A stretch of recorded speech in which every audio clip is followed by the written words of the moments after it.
Welcome back to the Marvel vs. Capcom 3 Basics tutorial. This is part 4, so I highly recommend you watch parts 1 through 3 first if you haven't already, because I'll be referencing a lot of things from those parts in this and the parts to come.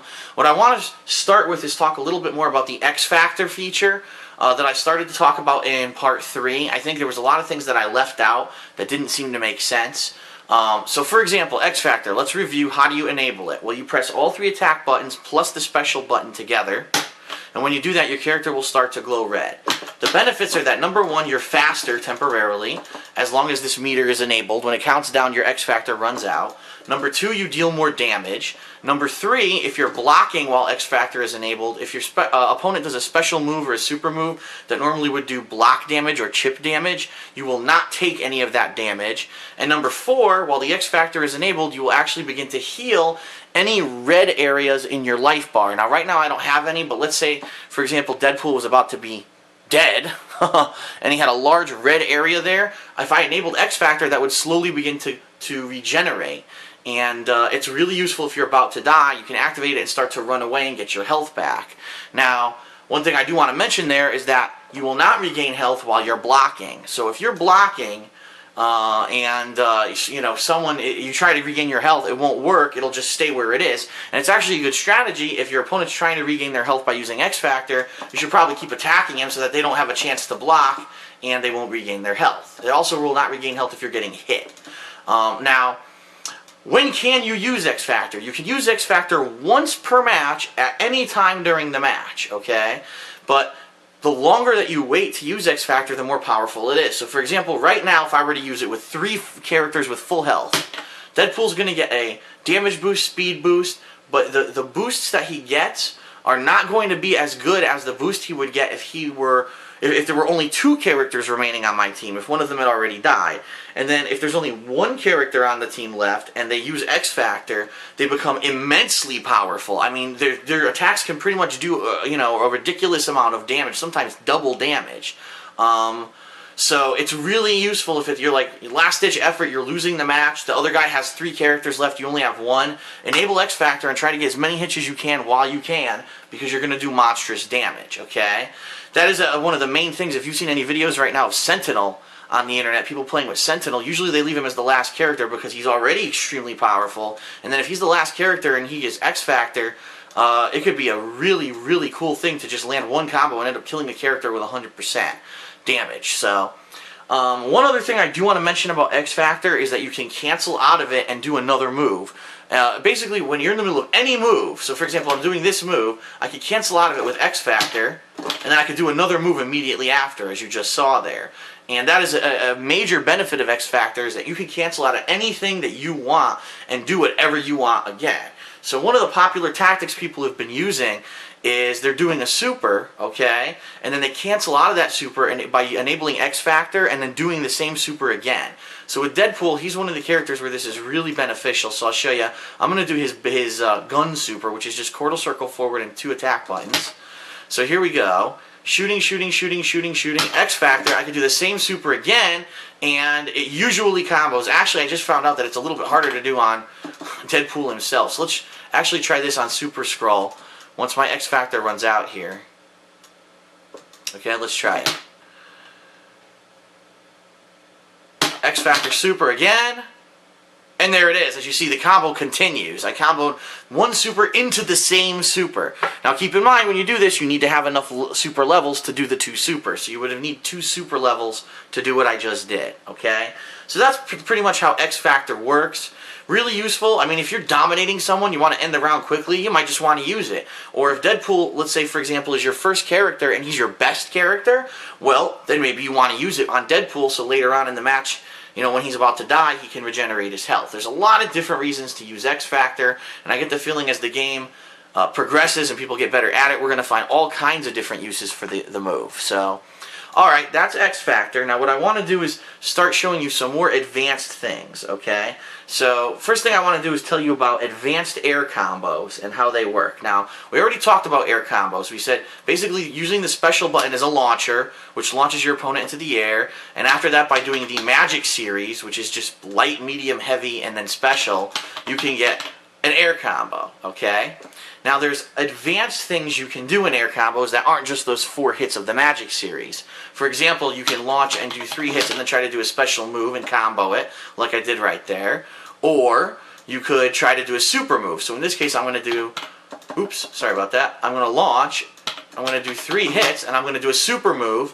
And as you see, the super move actually comboed there for a little bit. It didn't fully combo, but it did some additional damage. These are different tactics that you can do. You can even launch, do this, do a special move, and then your super move. And it all depends on where the character is, the positioning. Some places it'll work better than others. It just so happens that this super with Deadpool isn't very good to do it. However, here's Ryu. Ryu's really good to do it. So you launch 1, 2, oops, sorry. Launch 1, 2, 3, and then you aim down, and look at that. I hit him with the Shinku Hadouken. In fact, I can actually do this. Oops. Get over here. Just do a Shinku Hadouken right in his face. So, at any time, as long as you're still comboing in air, you can do a special move, and sometimes you can do special move into super move, like I just did there. Just like you could do on the ground, you cancel special move into a super move, you can also do it during an air combo, okay? Now, that's one thing you can do in air combos. There's also a new tactic to Marvel vs. Capcom 3. This was not present in Marvel vs. Capcom 2. It's called an aerial tag. I forget if they call it an aerial, I think they call it a team aerial combo or something like that in this game. So what you do is you're going to launch, you're going to do your Magic series, okay? But while you're doing it, you press your special button, and as you see, what just happened was Deadpool jumped out in the middle of Ryu hitting Super Skrull, and he hit Super Skrull. So let's do that again. We're going to do the same thing. Launch, 1, 2, oh, here we go. Oh, look, here's Ryu, and I kept pressing buttons there. Ryu jumped out and started hitting Super Skrull. So this is a good way, number one, if you need to tag out. So if Ryu was about to die, I would try to say, well, man, I need to get him out. Let's launch, do 1 or 2 hits. Oh, let's get him tagged out quickly. Oops. Here we go. So here comes Deadpool now to take his place. This is also good if you want to extend the length of a combo. So, for example, Deadpool, he's got 3 hits. I want to go longer because he's about to die. Oh, here we go. I do it again. Okay, here comes 0. So as you can see, you can keep doing it repeatedly during a combo, and your entire team will basically continue to tag in and out and continuing that same air combo. Now there's 3 different ways to do this. Let me explain, okay? You launch, you do 1 or 2 hits, you know, how many ever hits you want to do. Every character's different. Every character will juggle for a different amount of time. So you have to practice with your character and see how many hits you can pull off before you do a team aerial combo. But anyway, so I'm going to do launch 1, 2, and now at that point I would have pressed the special button, okay? But there's 3 different ways to do it. You can either hold directly in the direction of your opponent. So let's say in this case I launch 1, 2, I'm holding left plus special, and then here comes Deadpool, okay? Now, I'm going to do the same thing, but instead of holding directly left, I'm going to hold up left on my joystick, okay? So I'm going to hold you to the upper left. Here we go. 1, 2, upper left. Now you saw the difference there, right? What happened was when 0 came out, he didn't come straight from the left-hand side of the screen like this. He actually came up at an angle like this. And the combo actually continued to get higher on the screen. So if you hold, you know, up and towards your opponent when you press the special button during the aerial combo, your teammate will continue the combo higher, and it's an easier way for you to continue to get a longer combo if that's your goal. Now, if you don't want to do the longer combo, you could do what I did the first time, just hold left, and now the combo is getting progressively, you know, it's around the same height, the combo. In addition to that, there's also the option to do a lower aerial combo. So to do the lower aerial combo, same thing, you launch 1, 2, then you'll hold down toward. And you saw what happened there? You saw how the character bounced off the ground? Oops, sorry. It creates a ground bounce, which can it could drastically change your combo and what you're doing.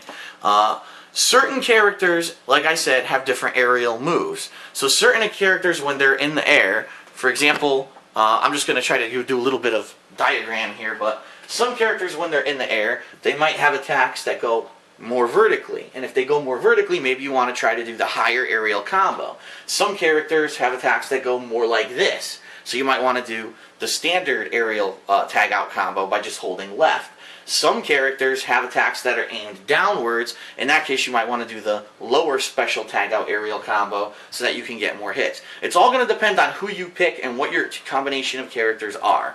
So, once you figure out what team you like, you're going to want to jump into training mode and experiment with these aerial combos and figure out what the best option is. Now, from what I'm to understand, and I'm not positive, I was reading the actual instruction booklet for the game, and from what I was to understand, if you do the lower aerial combo tag out, as I did there, it says you're supposed to get a super level back, but I have not tested that. So what the living hell, let's test it.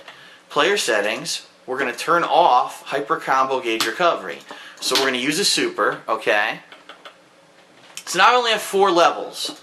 So supposedly, if I do the lower tag out combo, which means I'm going to launch 1, 2, and then I'm going to hold down left, okay, and tag out, and it worked. You saw that what happened? It went from level 4 to level 5. So that's actually an interesting strategy. If you desperately need meter and you don't have time to run around and try to build up a super meter, what you might want to do is try to do that combo so that you can get that level. Basically, when he bounces off the ground, he gains a level, a super level.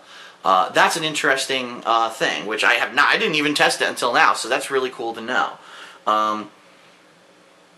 Okay, one other thing that I want to talk about, and it's going to become more advanced as we go along here with the tutorial, but one of the best things to do in an aerial combo is to get your character to basically land on the ground and either bounce or stay stuck there. And we were talking about doing the magic series, which is 1, 2, 3, 4, or just 1, 2, launch, 1, 2, 3, 4. Now you saw what happened there. When Super Scroll hit the ground after the 4, which was the special button, oh good, messages, this is just what I needed. Alright, I will block that, but anyway,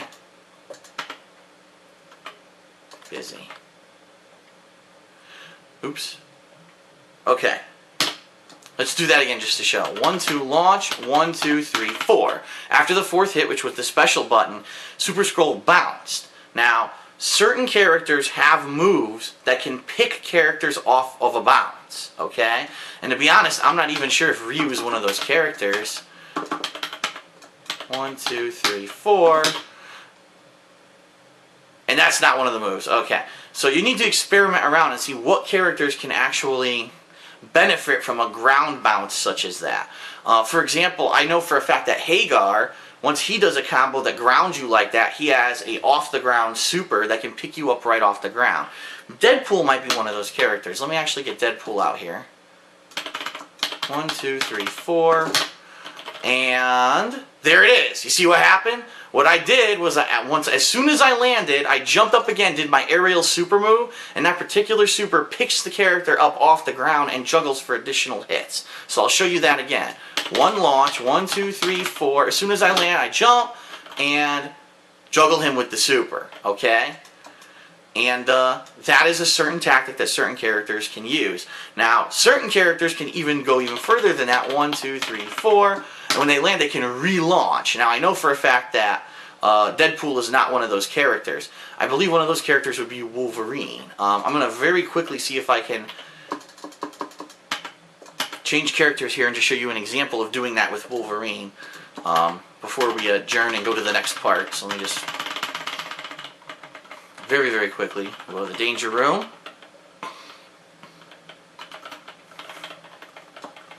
Alright, so here's Wolverine, okay? What we're going to do is 1, 2, 3, 4, 1, 2, oops, I missed. I'll just launch. 1, 2, 3, oh, come on. Alright, maybe we'll just do 1, 2, 4. Launch, 1, 2, 4, and then if he had landed, he could have re-juggled. There's certain characters that can do it. Wolverine is a little bit different than everyone else, because he actually has a certain combo here where he can 1, 2, oops, and I missed the button, so I apologize. I'll do it one more time. Oh, come on. Now it's not going to let me do it. Here we go. See, he bounced when he hit the ground, and because of that, I can do another move off the ground that allows me to hit him. I'll do it one more time, but this time I'm going to do it a little differently. I'm going to relaunch, and I can actually do another aerial combo there, as you saw. So certain characters create a ground bounce while they're doing their air combos, and you can actually relaunch or do a juggle based off of that bounce, okay? Alright, that's it for part 4. When we come back, we're going to start talking about some advanced defensive techniques like advanced guard, different ways of blocking, assist counters, knockdown recovery, air escapes, all kinds of stuff. So we'll be back with part 5.